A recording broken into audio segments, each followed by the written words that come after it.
Welcome to the Wizards of Amazon podcast, where we cover all things private label. My name is Carlos Alvarez, and I will be your host for the show. On today's show, we have Augustas Kligys. Hoping I got that name right. Somebody who I've been after to meet with and have on this show for a long time. Augustas, how are you? I'm good. Thank you very much. It's a pleasure to be on your show. And you got it right, Augustas Kligys. Yes, we're starting on a good foot. Augustas, you have no idea. We talked a little bit before the show, but events has always been something that has fascinated me. And the organization that comes into creating an event is intimidating to me. My passions are Amazon, and you are the like Mr. Event, I feel, in the Amazon space. Uh, I'm I admire your events. It's one of the few events that there's lots of them, but uh, there's some of the few events that I've never heard negative feedback on, nor have I heard things like it was just fluff, or you have somebody that goes around the world and they attend an event and they come back and say, the networking was good. Like that's all they say. They don't say anything about the content. And it's kind of like, the networking was good. But in your events, I constantly hear people come back talking about how they learned something that moves the needle in their business and that it was some high quality networking. How do you pull that off? All right. So maybe the reason people don't talk much about, or like don't talk bad things about my events, because I would say my portfolio is still quite small. I did six. So in the industry, I'm for 4 years, exactly 4 years. 4 years ago, I created the first virtual summit for Amazon sellers. And since then I did 6 virtual summits, but then I was kind of bored, or I wanted some more challenges.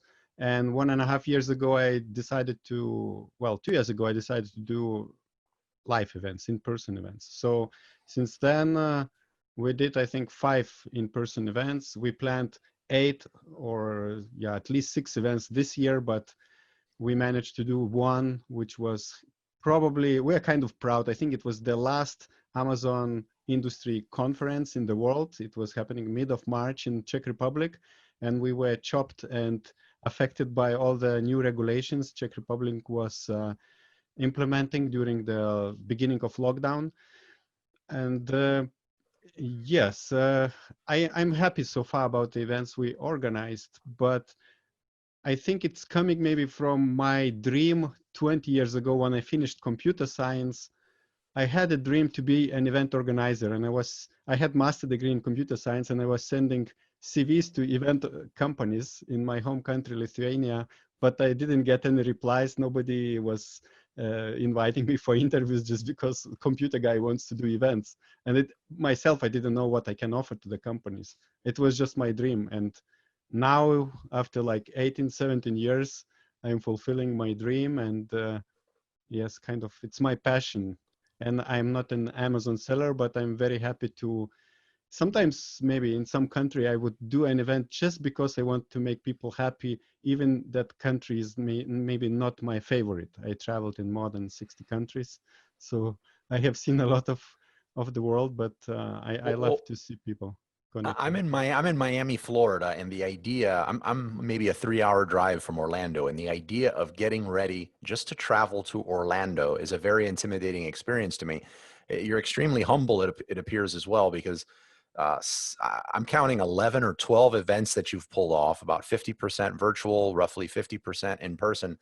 To me, that doesn't sound like a small portfolio. That sounds like I don't know anyone with a bigger portfolio. So I find that very impressive, and you're humble on top of it. So you're living up to the expectations I had. Yeah. What I didn't catch part of what you said. You mentioned that you were sending what to these companies and they weren't interested. CV, the resume, Yes, my, yeah, your the resumes. resumes. So Okay. so so that I understand your company better, and I don't know if it's different now, but it was you want to be able to put on amazing events for other companies, kind of like industry agnostic. Oh, I was talking about 20 years ago. I didn't know what I want. I basically finished computer science, and I just got an idea that I would like to create events, and I didn't know exactly what I want, how I can help, and I was just sending resumes to the event companies to get some kind of experience. So, and then it finished. I never got any kind of job like this, and then I was like 15 years digital nomad programming websites. And in the last years, yeah, these events kind of naturally universe brought to me all this like happening. I was web developer. I got interested in FBA, Amazon FBA. I didn't manage to start it. And then I found out a business model called Virtual Summit. And this is how I jumped into this industry out of nowhere. Lithuanian guy, non-English native speaker, who just jumped in and, you know, doing interviews with all the stars of the industry 4 years ago, and this is how I was evolving. And How does that happen? Web developer to a event organizer guru, like, you know what I mean? Or event, how does that, I just don't see the connection there. Where did your fascination with events come from? I don't know. Maybe, you know, the computer science or something was never my thing from the heart, and I think, you know, there's how to say. Uh, the university and school didn't create me. I didn't know who I am, basically. So I just Sure. followed mainstream, and I did what everybody was telling me to do, or, you know, what was the best to do. Computer science was on the wave 20 years ago. And then I traveled just because I had this skill to make websites. We traveled with my wife around the world. And yeah, I don't know. I don't question myself like this. I just follow the heart, and I'm happy when I can kind of, you know, I love it. realize myself. Yeah. I love it. So what about, um, you decide that you're possibly going to try Amazon FBA years ago as a seller. And I imagine you saw an advertisement or something of a virtual summit. And for you, everything really clicks at that point, if I'm understanding correctly. When were you 100% sure though? Like what about that first virtual summit that you did? I don't know if you recall which one it was, but what about it, you know, let you know, okay, you know, this is the industry, Amazon or e-commerce, that I really want to plant my flag in, so to speak, and create these events. Everything was happening quite smoother than you now explained. Amazon FBA came to my life 5 years ago through a relative who showed that he was selling some very cheap things from AliExpress, and it was working. And as always, I was looking for some other income to generate through internet because I'm like computer addict and I was just doing websites. I was bored. But I realized I don't have money to start an Amazon business. So I was following for half a year more, and 1 year later, yeah, I was still following Facebook groups and communities talking about Amazon. And I saw that a lot of people were asking about Amazon in Europe. And at the same time, when I was following this information, I knew that virtual summits exist. I was even 10 years ago participating into like in tele summits.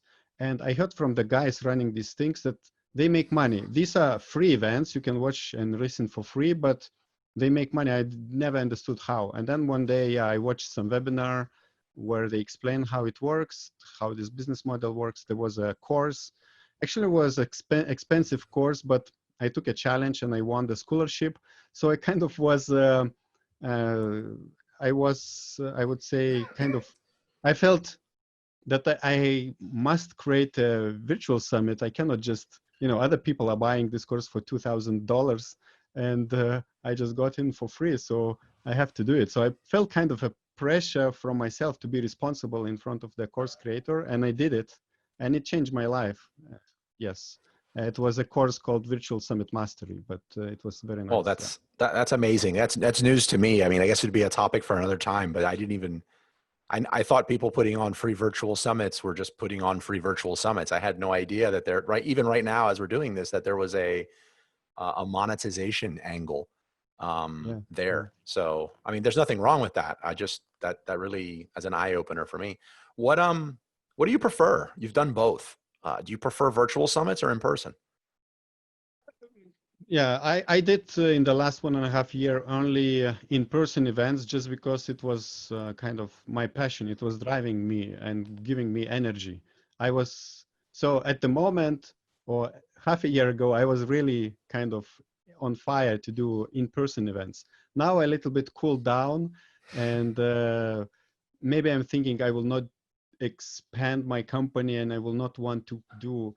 Idea was this year 8 events, next year 20 maybe events in a lot of in different countries, but lockdown cooled me down, and I thought maybe I shouldn't stress myself. I just make like 5, 6 very high quality, good events. People talk about them, and then I do something else in addition. I don't know how it will evolve, but at the moment, in-person events are still interesting for me. I'm following, looking how other people were doing these things, talking to them. And virtual event is my also skill. I did 6 events. So, and at the moment, I'm also working on a virtual event, even though I was a kind of one of the first, or probably the first guy introducing this kind of event to Amazon private label industry. But last year and this year, there are quite a lot of virtual events already done by different people, especially during lockdown. I see events, Oh, 1 or 2 virtual events every month. yeah. So I was going to say that there's a phrase going around now, like zoomed out, like Zoom fatigue almost. Yeah. When it comes to these sort of events. I have your site open, and I see European Seller Conference, I see PPC Congress, I see Seller Fest. Well, how do you come up with these different themes, and how do you decide where an event is going to be held? Is it like, oh, I really want to visit this place, let's do an event there, and I get to visit this amazing country? When I think of events, I'm not really interested in the country, really. I'm more interested, I'm listening to the demand, let's say. But how did I came up with that? Um, Other business people, maybe more successful than me, they have goals and they're planning 1 or 3 or 5 years in advance. I try to plan in this way. I never managed. So I kind of follow the heart, and I listen to the signs, and I take decisions like which I'm just changing on the spot. So when I was tired with virtual events, I got an idea. I knew at some point that it will be my first in-person event will happen in Prague, in Czech Republic. I thought it's like perfect central location in Europe. And while I was organizing that one of this, I saw that some people are buying tickets from Israel, quite few. And I asked one of my speakers from Israel, why people are coming to Israel, from Israel to Prague? It's quite a big way. And he explained there are no events. And I said, okay, let's do. And then we started, I was working on my first in-person event, we knew that a few months later we will do event in Israel. And this is how kind of was all other events were developing. Then I was in Danny Macmillan's Seller Sessions Live conference about 1 year ago. And in the after event party, I just got an idea, why not to bring these people who like international speakers, which I know, to my home country. So within like 3 months, I just created an event in my country with international speakers. So it just comes up, pop-ups like this. And PPC Congress, also, I was sitting with one of the PPC experts before my Prague conference, the first one. We were speaking and eating dinner. And he was telling that there is this 100 PPC experts Facebook group where only 100 specialists are allowed, and they are communicating. They have weekly webinars, Zoom calls. And I thought, why not to bring these people together? So I just got an idea that I will do a conference dedicated to PPC specialists. This is how PPC Congress was born. So it's just, yeah, pops up like this.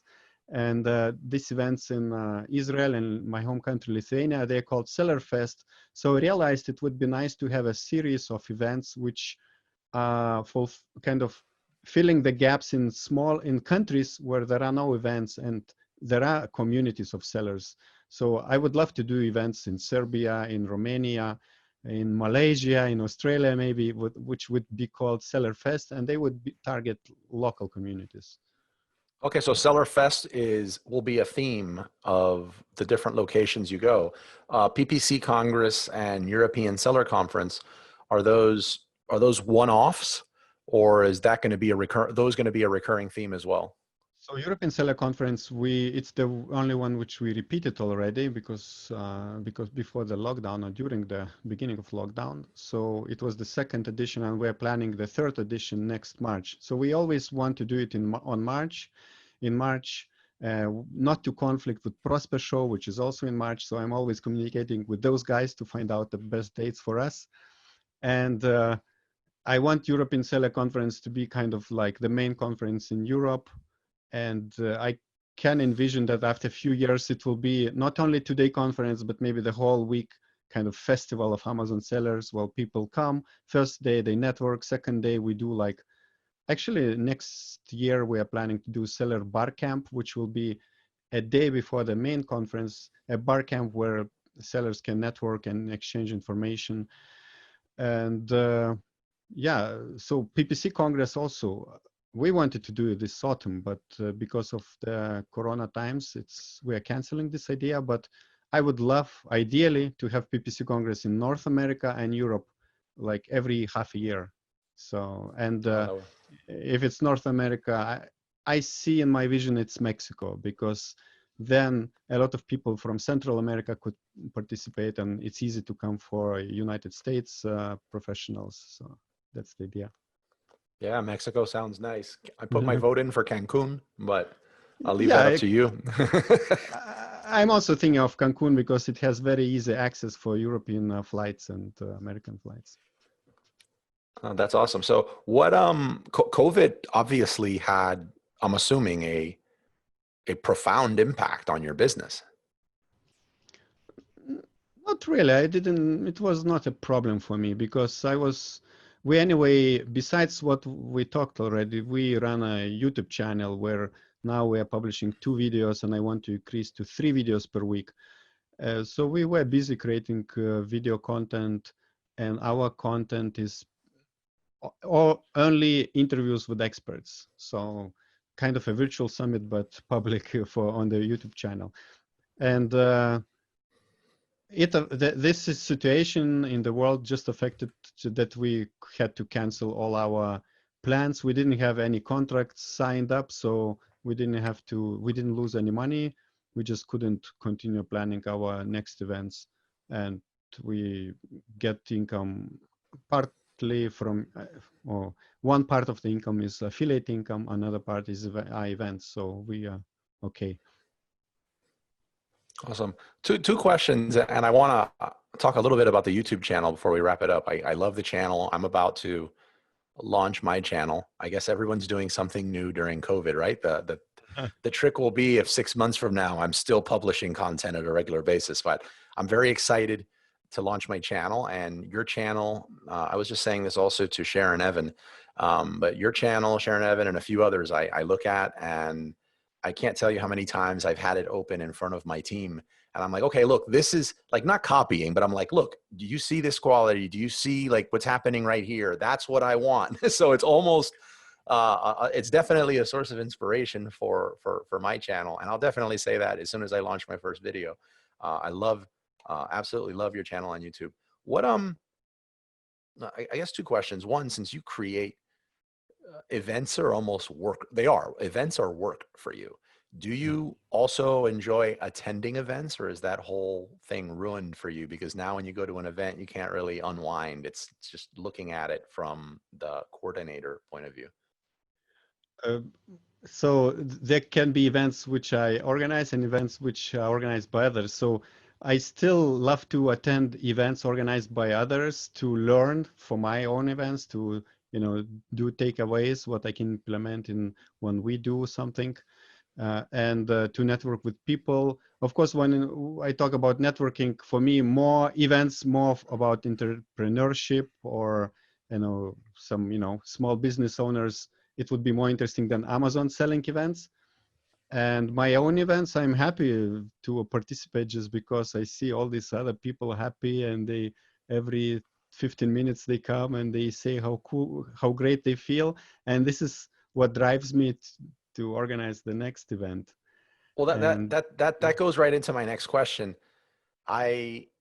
Obviously the money, it needs to make financial sense for you to do this. It's a business, but a lot of what you've said is you go from the heart and what you feel, and I think you've openly said here on the show, like you don't really do it the way most people do it, planning 6, 7 years out and, plans and all of that. But besides the money, it seems like there's a lot more driving you to do these events and to continue doing these events. What are your biggest takeaways from these events, and what keeps you going? Yeah, everything else, everything what's happening, I think, with me is kind of the what universe is providing. One, maybe I don't know, 6 or 7 years ago, I was really lost. We traveled the world with my wife, and I was sitting and I didn't understand like why I'm kind of unhappy. I don't know what to do, and nothing is no dynamic in the life. And I realized I don't have kind of a goal or where I'm going with my life. And that night I decided I want to serve people. So since then, whenever I do anything, I'm thinking how I'm serving and how many people I'm serving. So the more I'm serving, I know the more I will get money or whatever energy. And I love it. yeah, so this is what's driving me. So when I'm thinking, when I see, let's say, other events and they attract 1,000 people, I'm like thinking, how did they manage? Like what they are doing differently than me? Why I'm not attracting 1,000 people? So this is what's driving me. And I'm, as long as I can maintain myself and my family and my team, I don't really care, how much money is there. It's important that it's kind of profitable. Each project so far was profitable, so it's nice. But Oh yeah, man, I love that. Uh, I've founded and I organized the Amazon seller meetup group in South Florida, and 4 years now, 18 events per month. Not at the scale that you create events, but when I started it, it was more of a let's just get together and brainstorm ideas and tell war stories on Amazon, and maybe we pick up a little golden nugget and we can apply it in our business. And it was a once a month thing. And I get asked a lot now at 18 events per month, like why do you do the events? Because it's a sell free zone. Like nobody's selling anything in the events. I'm not selling anything in the events. So for some people, it's kind of like, what's the catch? Like at the end of this, are you going to tell us to come to the back of the room? What's going on? And I agree with you 100%. I mean, yes, you know, offering services, I do know that if I give a lot of value for free, that when somebody wants to hire someone for something, they'll probably consider me because they'll be like, this is the person that's helped me get to where I'm at now. But I can do that at 2 events per month, or 2 events per year. 18, it's because I want to serve my group and I want to help my group, and I enjoy that bringing people together to grow. So yeah, that's super admirable, man. Super admirable. What do you have cooking now? Like what's next? I just wanted to comment on, like you said, 18 meetups, but even to organize one meetup a week is a big work. I sometimes Yeah. also organize meetups whenever, if I visit some country or some city I'd like to visit, to create an Amazon seller meetup. And it's a lot of work. You need like 1 or 2 hours to think of this and location and reminders. So it's a lot of work to make 18 meetups. It's a lot. But at the moment, we are working on virtual summit. When the lockdown started, I was thinking to do a virtual summit, but then I kind of passed. I thought, no, after 3 months, because we need like around 3 months to produce a good virtual summit, there will be, people will be, as you said, zoom out, or they will be tired of this Zoom, of this. And I Zoom saw fatigue. Zoom fatigue. And there were so many, now maybe a little bit reduced, but in March, April, there was so many good free content coming from very smart people and known industry professionals and speakers and leaders. So I was thinking it will be difficult for me to kind of attract people to my event. And also, additionally, there were popping up other virtual summits by other people. But now I kind of wanted to make another event. It's almost half a year since lockdown, and I thought like talked to my assistant, like which works with me full time, and we ran through some ideas, and we thought, yeah, maybe let's do a virtual summit and see what happens. but I'm kind of was keeping it underground. I know too many people, so if everybody would go to my virtual summit to speak, it would be 100 speakers, which we probably would not manage to to, to Sure. arrange.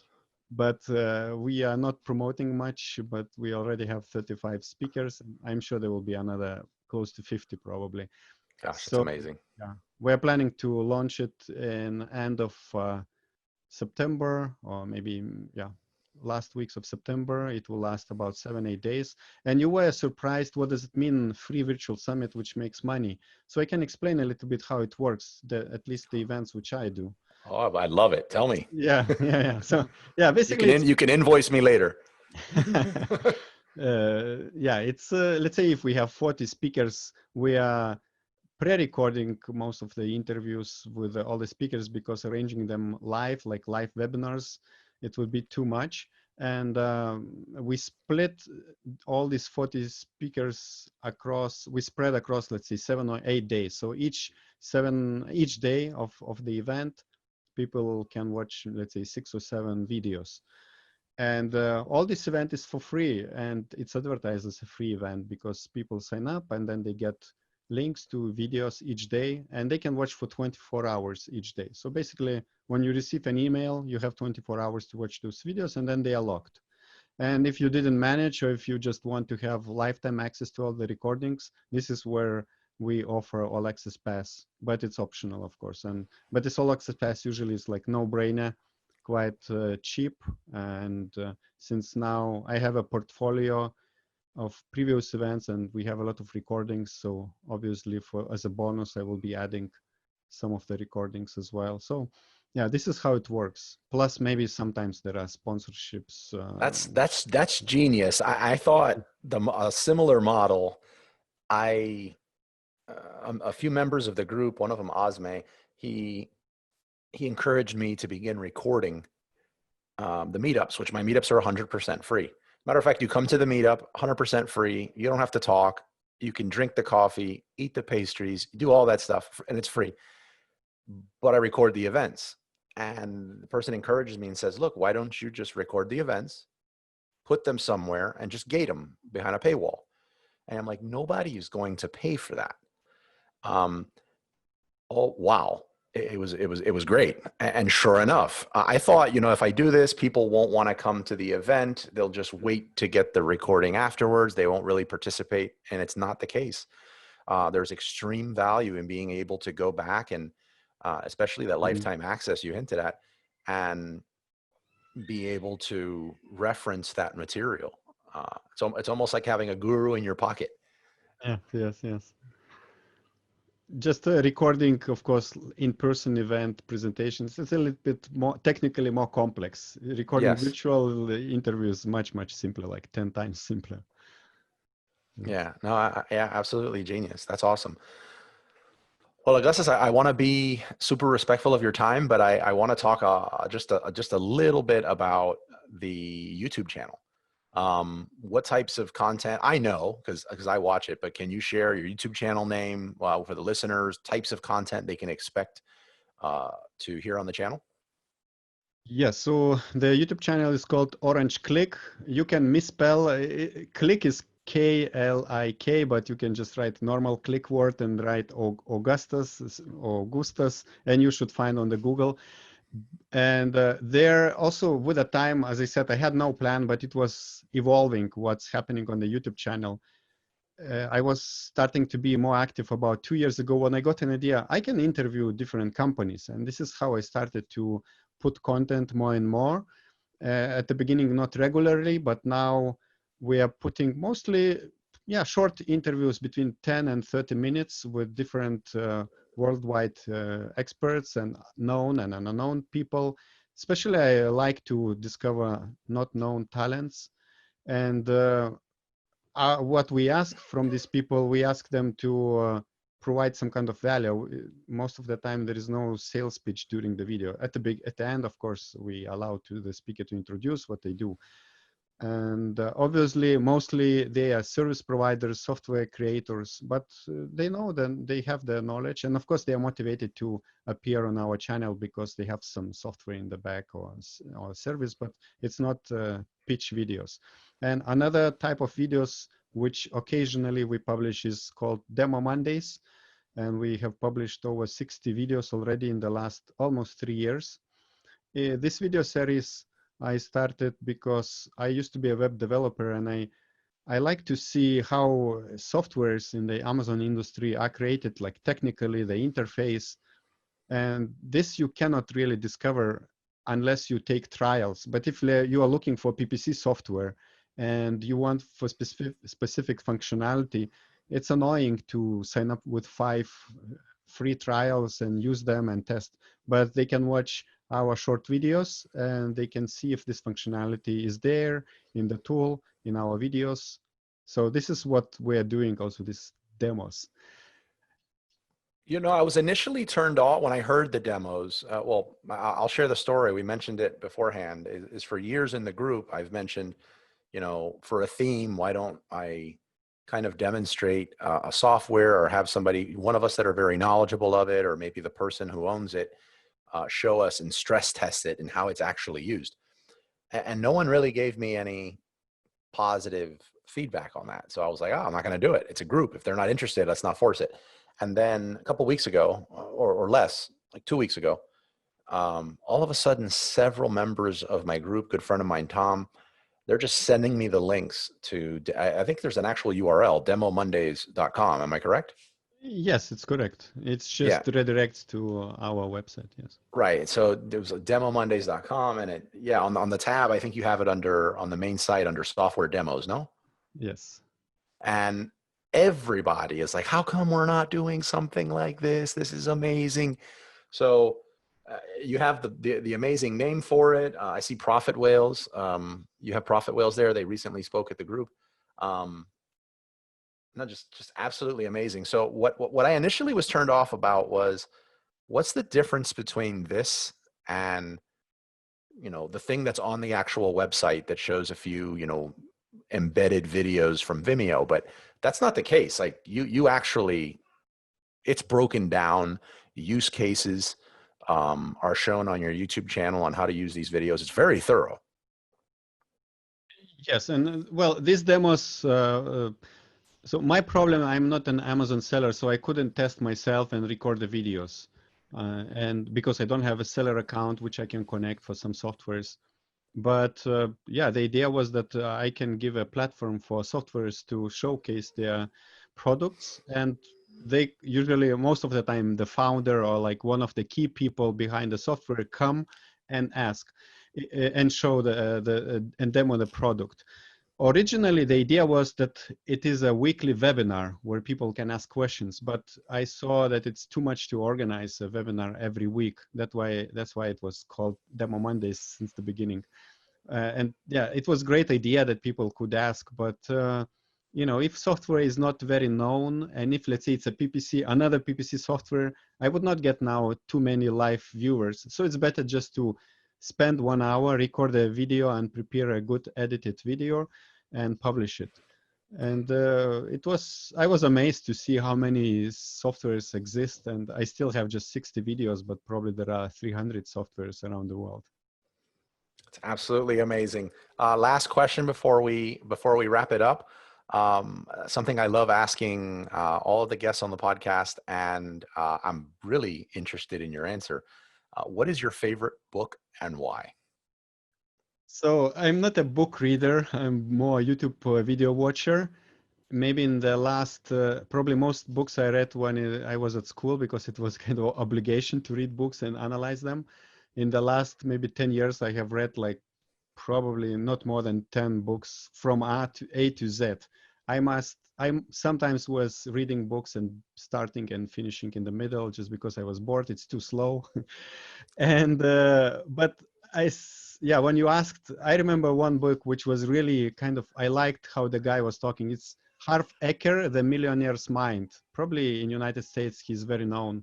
So I was reading this book still when I was a web developer about 7 years ago, and I loved his kind of the mindset he was broadcasting in that book. And I know that it kind of helped me to understand that there is another way to think of what I'm doing and how I'm doing. So that's why I like it. I love it. I've not read it. The Millionaire's Mind. I'm going to add it to the list and maybe add it to our Entrepreneurs Book Club. Yeah. Let's wrap it up. And can you share a best way for somebody to get a hold of you or know what events you have coming out so they don't miss it? The best is to visit our website, orangeklik.com. Klik is Klik, or just Google Orange Klik in normal English 2 words. You should find, or Orange Klik Amazon. And on the website, we have a page where we explain what events we're doing. Also, whenever we have some events scheduled, you will see what's coming up. If it's a software or a speaker, if there is a speaker who wants to speak in our events, on our website in the About section, you can also find a page with application for the speakers. And also you can find a separate page for service providers and softwares where we can also propose some possibilities how we can help to spread the word about them through our channels. So yeah, the best one, if you want to contact me, maybe sign up for the newsletter and reply to the email you will get. I will get it personally. But usually, since I don't sell on Amazon, I don't do any consultations. So I think the website is the best place. Absolutely. Thank you so much for your time. I'm stoked that you were able to be on the show and that we were able to connect. Thank you very much, and see you in the next video or show. Absolutely. See you next week. Liked what you heard and want to stay connected? Join our Facebook group or find me anywhere on social media at Wizards of Amazon or text the word Amazon to 69922.